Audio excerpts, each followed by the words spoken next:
Hey everybody. Tragically, I need to add a disclaimer on one of the stories shared in today's video. This week we were inundated with wild dog stories, but one of them got blown way out of proportion by the time it made its way to us. The 7 stolen dogs in northern China turns out to not be as legitimate as we first thought. It's not AI or anything. It was just exaggerated in a pretty sensationalist way.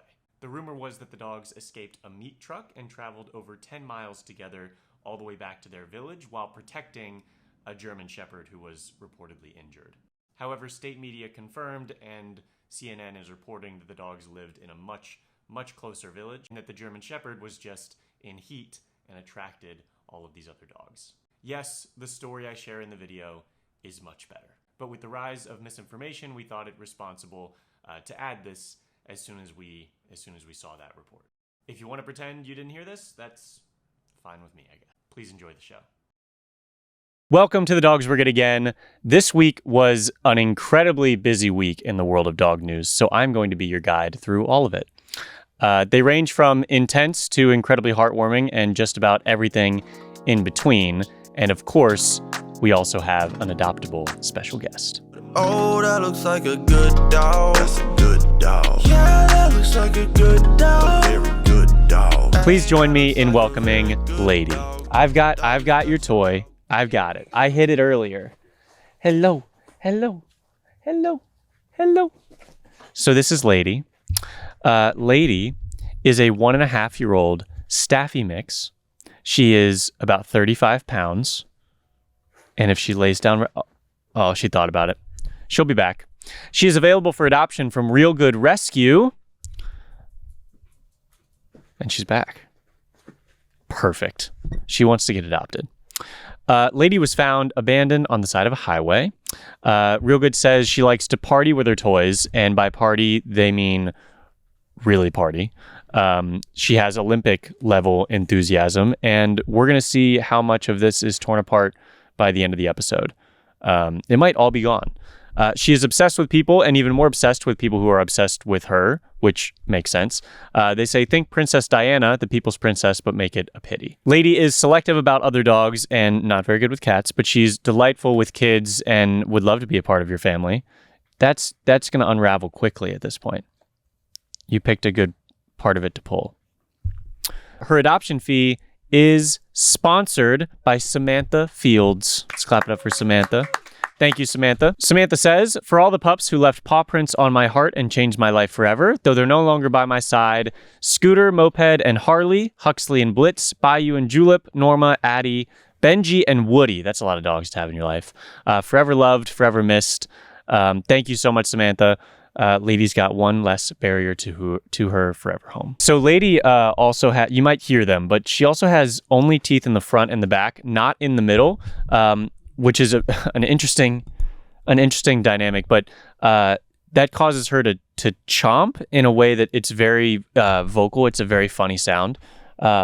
So we're going to see if she'll do that for us at some point. If you'd like to sponsor a future special guest adoption fee, you can email podcast@weratedogs.com. Do you have something to add?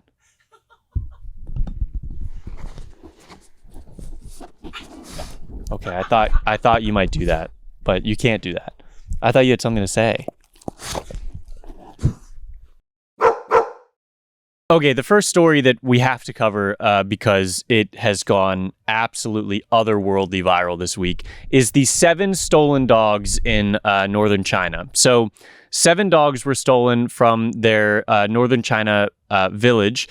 They've captured the hearts of millions online after breaking free from thieves who were working for a dog meat shop and embarking on their journey home together. This overall ignited calls for stronger animal protection laws. The group included a German Shepherd who appeared to be injured, 2 Goldens, a Labrador, 2 Pekingese, and a Corgi at the front who repeatedly looked back to ensure none were left behind. On March 16th, a man with the last name Liu was driving along a busy highway in Changchun, Jilin province in northeastern China, when he spotted the group of 7 dogs walking together. Liu tried to guide the animals to safety, but the dogs ignored him, so he shared the video on Douyin, which which is China's version of TikTok, urging local authorities to step in. After Lu's video went viral, we're talking like 250 million views.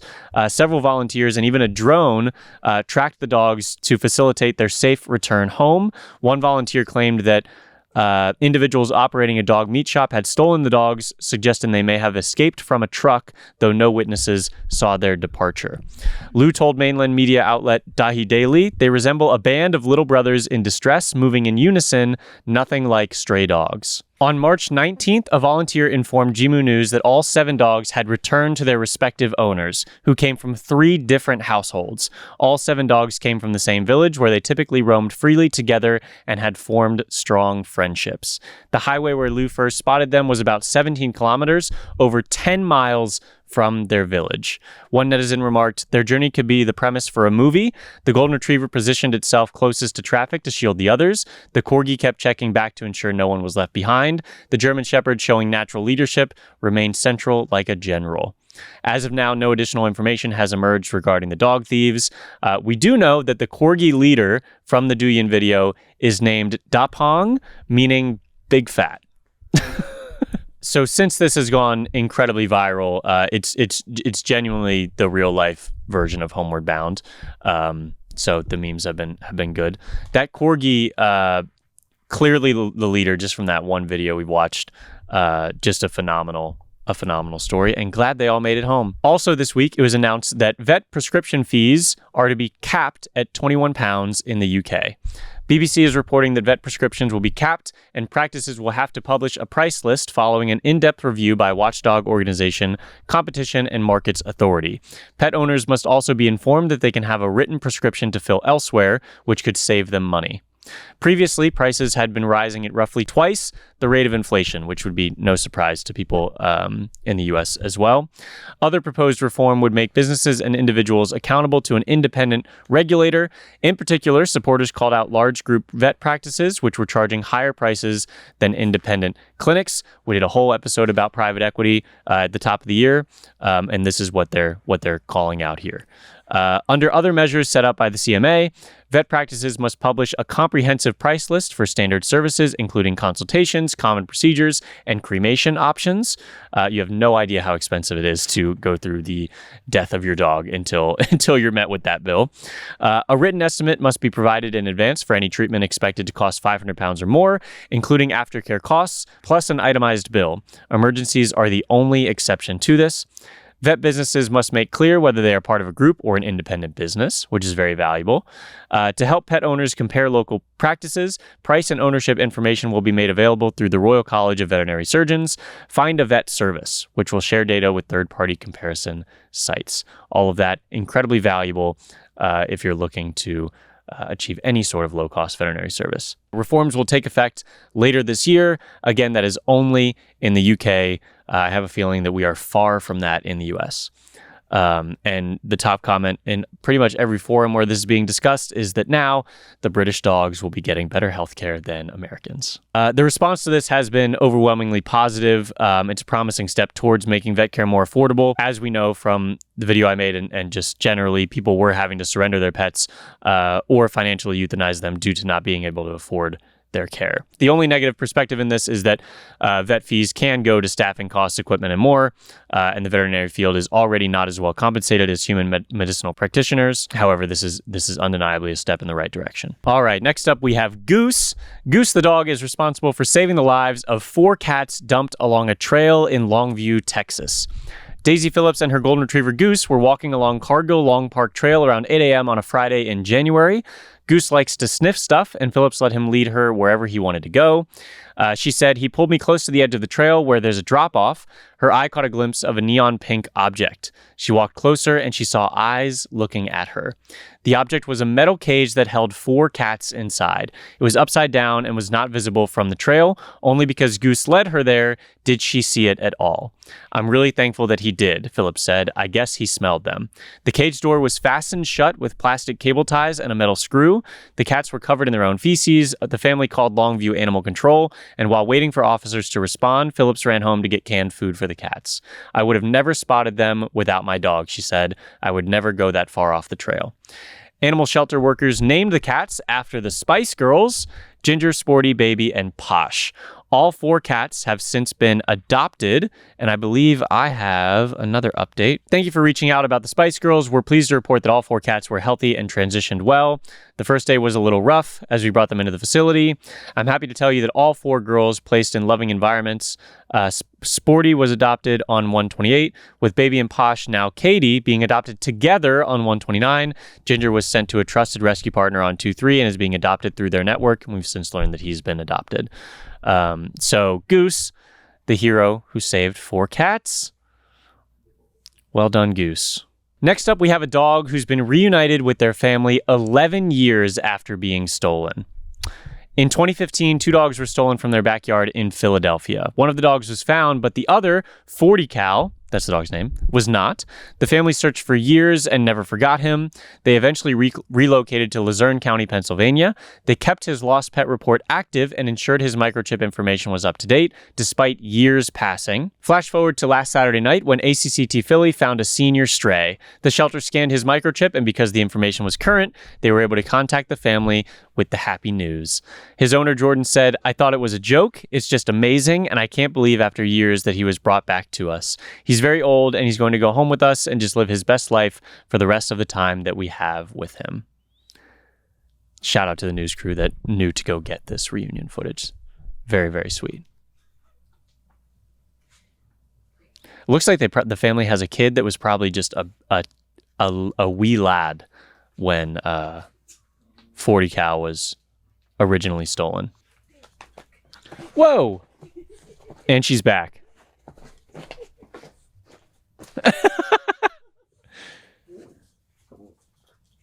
Those are some fun noises. Thank you, lady, for those.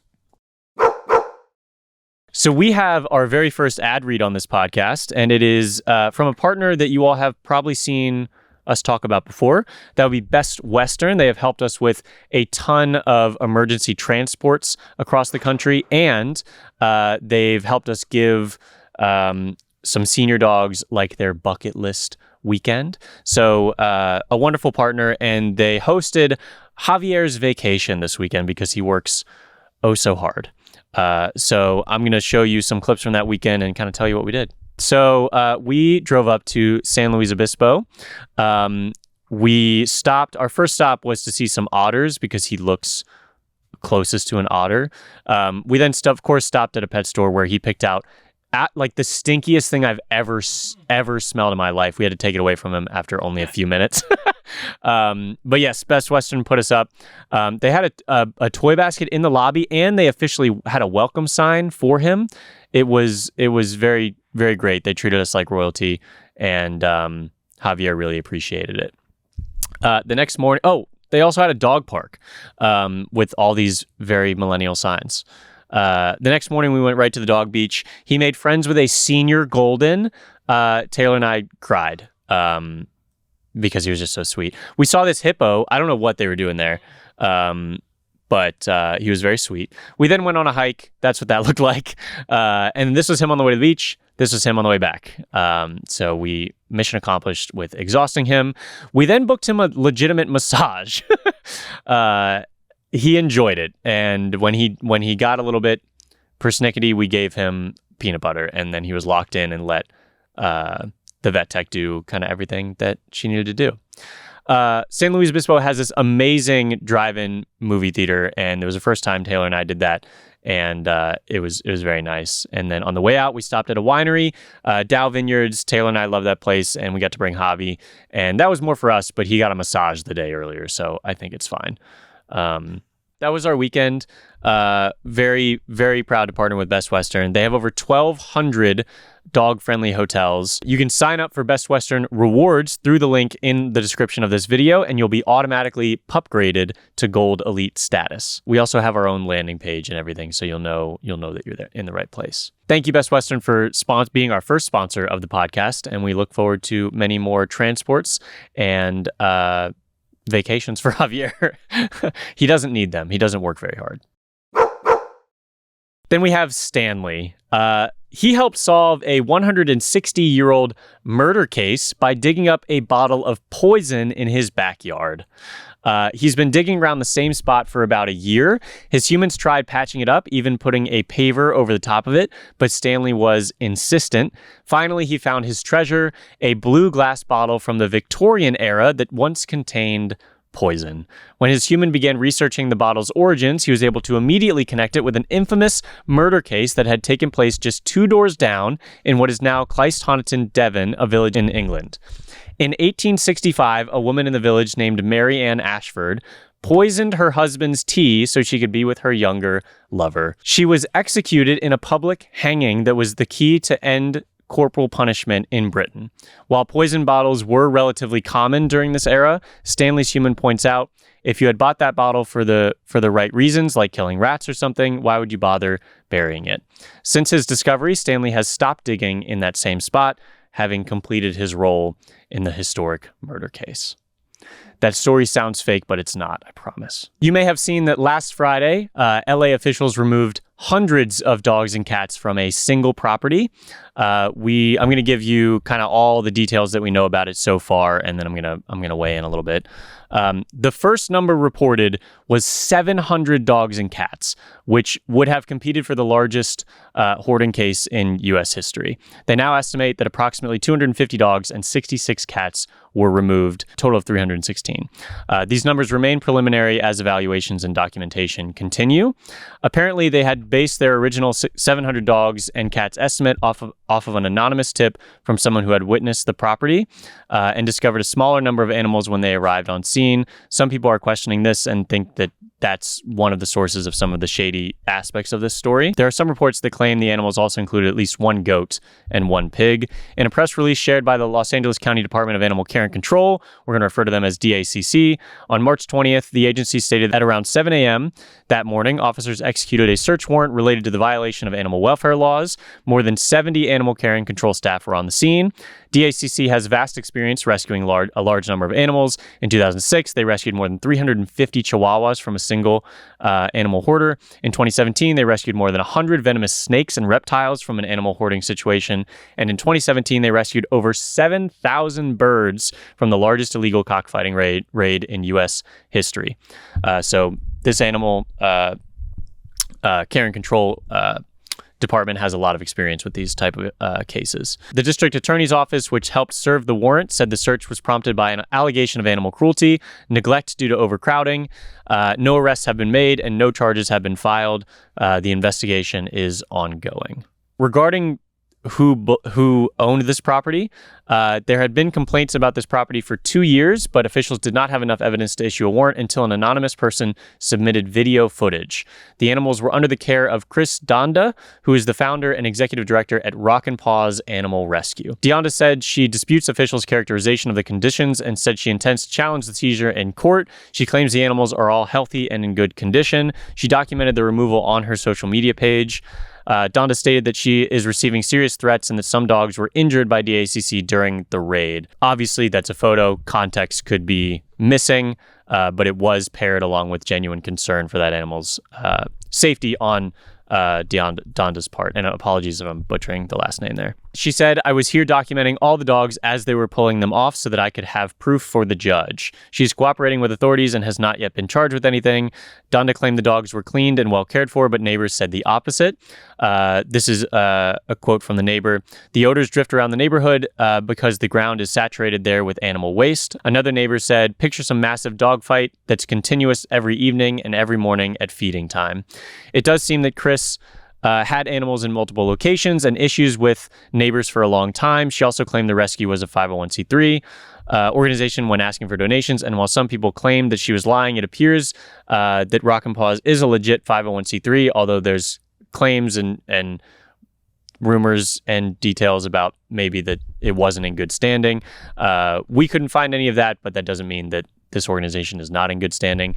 I'm sure that is part of what will be revealed shortly. Donda says she hopes to regain custody of the animals and that she can't wait to go to court. Let me finish a few details and then I'll share my thoughts. What this means for animal rescue. If you're not familiar with the LA rescue scene, it is burdened significantly with a lack of resources. Large-scale operations like this put a huge strain on DACC resources and housing capacity. They need help, so if you are able to adopt, foster, support your local shelters and reputable rescues. Pretty much every organization with healthy resources in LA has gotten involved in this. Some closing context: animal rescue and hoarding have a very long and complicated history. The term rescue hoarder is a thing. Randall Lockwood is a psychologist and ASPCA Senior Vice President of Animal Cruelty Initiatives, said that rescue hoarders make up virtually all of animal hoarding cases involving more than 50 animals. There's two kinds. There are rescue hoarders who actively raise money for animal care and are essentially puppy mills that pose as rescues. And then there are rescue hoarders who start as legitimate rescues, who then find themselves both unable to recognize their limitations and unable to let go of the animals in their care. My thoughts, first and foremost, I hope all the dogs are safe, and I hope their seizure does not put existing shelter dogs at risk. I think it already has. I think there's been a couple flight transports already out of LA. They're scrambling to make room for these dogs. Please spay and neuter your pets.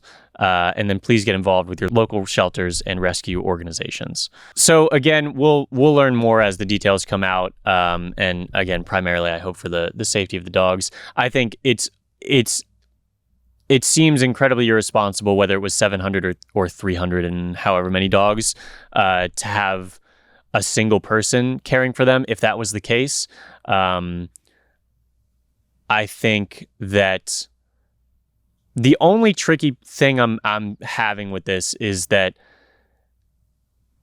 were the conditions as bad as what the LA shelter system is currently experiencing? And are those animals in better care there? Is the resources being put into this rescue and the following scramble to transport animals? I both hope it was worth it and also hope these animals weren't living in poor conditions. It's just a really tough situation for an already very burdened shelter system. So huge shout out to everyone who stepped up to help. I, again, both wish it wasn't necessary, and I'm glad that these animals are. I mean, I think that's where I come back to. Are they safe? I think that are the shelter animals that had to be relocated for them going to be safe? I don't know. I just wish. Again, it's tough because do I wish it was a clear-cut situation of abuse? No. I just wish that there were more details so that there wasn't also this like cloud of drama around it. It's also very, I think to have like, if I'm Chris, but if I put on that hat and I'm documenting everything and I'm excited to go to court, I'm either woefully ignorant to what is happening, or this wasn't as justified as initial reports made it seem. There could be an in-between. That's kind of just what struck me as interesting. Just the kind of obviously you're also a owner of a rescue and your reputation and livelihood and everything you've built to date is on the line. So you might not be acting out of sane mind, but yeah, I hope the dogs are all right, and I hope that the dogs that have been moved to make room for them are also all right, and that there's a solid conclusion to this. I'm sorry to be wishy-washy on it, and I know that it is very easy to see the reporting of this and be so angry and have so much to want the safety and security of those animals so bad that it does bring out a lot of hate and anger for the person that was housing them. And it's hard for me I think just being in this space for so long, it's hard for me to get there that quick. Because especially when the news came out that this was a rescue, I think hoarding there's a mental illness component to it. And if I extrapolate my views on mental illness, it gets you know, you're responsible for your own actions, but I also wish her the best if she's struggling with that. And then also once it didn't seem as clear cut as some of the headlines made it seem, I just didn't want to. This is someone who at one point was doing their best, and I think until we have all the details, it's just hard for me to assume that changed so drastically that these dogs needed to be removed in such a manner. We'll keep you up to date with this one, just because it was such a big story. I had my friends texting me. This seemed to have permeated the normal dog loving space and made mainstream news. So we'll keep you updated and see if there's a conclusion that's worth talking about. Massachusetts approved a ban on selling dogs, cats, and rabbits in pet shops. The bill, Pets Act S3014, bans the retail sale of dogs, cats, and rabbits in pet shops. The majority Democrat chamber voted unanimously, 38-0, to pass the bill. Violators would get hit with fines of up to $5,000. The proceeds would go into a homeless animal prevention and care fund. We love this. The legislation also expands the state's anti-cruelty law to cover all household pets. 8 other states have passed similar legislation banning the sale of pets, including Maine, Vermont, New York, Maryland, Illinois, California, Oregon, and Washington.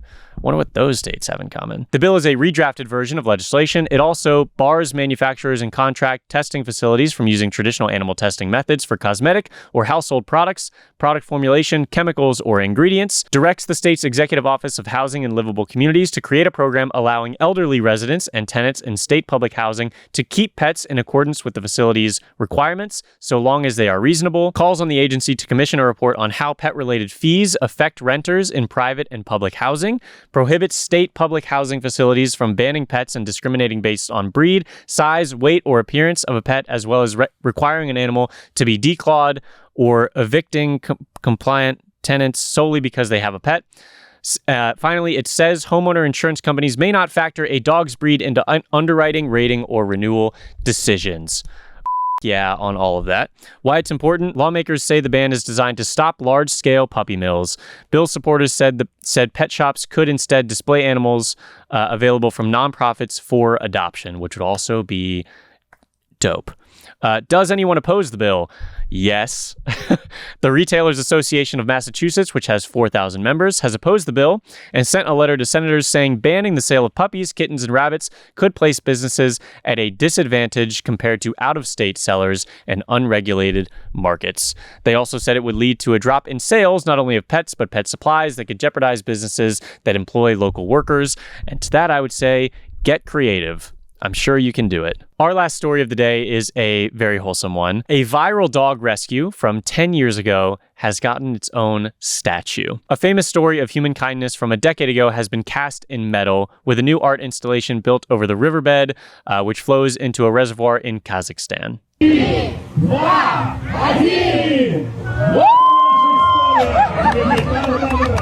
Just seeing that, you may know what I'm talking about, but we'll tell you about it anyway. The sculptural composition recreates the moment of a dog rescue that touched millions of social media users way back in 2016 when a dog fell into the reservoir and a young man climbed down to reach them, but couldn't climb back up the steep retaining wall. Bystanders formed a human chain by linking arms and managing to pull both the dog and the man out. Ну, молодцы! Чуть-чуть еще! Чуть-чуть! Incredible. Yeah, one of the most viral dog rescue videos ever, and what a actually really cool statue commemorating it. That's very cool. So as a reminder, Lady here is available for adoption from Real Good Rescue here in LA. She's a 1.5-year-old staffy mix of sorts. Some pity in there for sure. She's only 30 pounds. She's kind of like a pocket pitty. Her tail was dipped in paint at one point, and she's got one sock on. She forgot all of her other socks, but that's okay. She's been a blast. So come get her as soon as possible. I have a feeling she will not last long with Real Good. If you enjoyed this episode, give us a like, subscribe. Where did you find it? No, we said we don't. No, we said no more of that. We said no more. If you enjoyed this episode, give it a like. Subscribe if you haven't already. If you're listening to this, add us to your playlist on Spotify or Apple Music. Really helps us out. And we'll see you next time with another Adoptable special guest. Oh, that looks like a good dog. That's a good dog. Yeah, that looks like a good dog. A very good dog. Hey, that looks like a very good dog. Dog, is that your dog? If not, is there a way I can adopt? Because I get along.